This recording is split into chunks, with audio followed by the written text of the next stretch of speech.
Welcome to homework.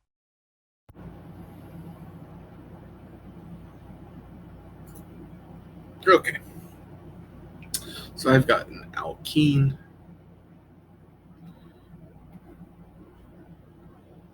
and let's see, this is what I've got, and I am reacting it with HCl. And we've been asked to draw the major product, I believe. Let me double check. Yep, the major product. Okay,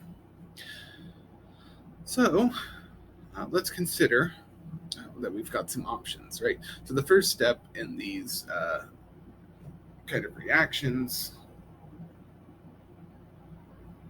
is that the double bond is going to open up and attack a proton, right? And the electrons that form the hydrogen-chlorine bond are going to remain on chlorine to give us Cl-. But what may or may not be obvious is that there's two different ways this bond can open up. Right? We can open up such that the hydrogen is added to the left-hand side, or we can open up such that the hydrogen is added to the right-hand side. And we'll get two different products depending on which of those happens. So let me draw what would happen if the hydrogen goes to the left-hand side.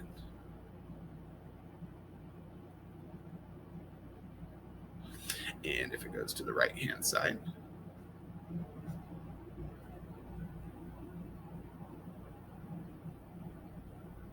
Okay.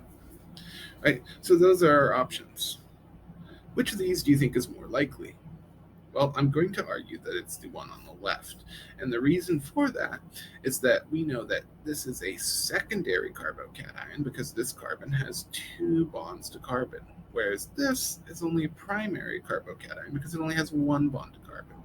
And the higher the degree of the carbocation, the more stable it is, and thus the more favorable it is as a product.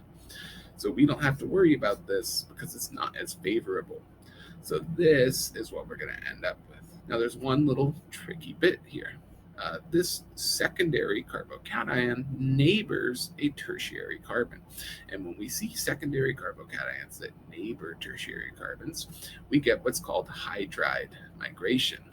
Hydrogen migration or hydride shift. There's a lot of different ways to say it.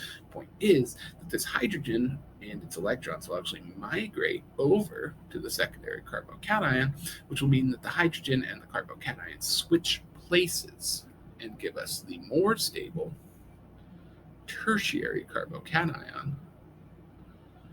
And maybe I'll do some color coding here. This hydrogen has migrated over. Okay. And recall that we still have our Cl-, and that at this point, the chlorine will attack the carbocation because this happens very quick before the chlorine can attack. And we'll get our final product. And note that I'm not drawing any extraneous hydrogens at this point. They're implied, like, yes, we know there's a hydrogen here and hydrogen here, and that there are three hydrogens here, but we don't need to draw them at this point. Typically, we would just draw that as our product, and this is the major product.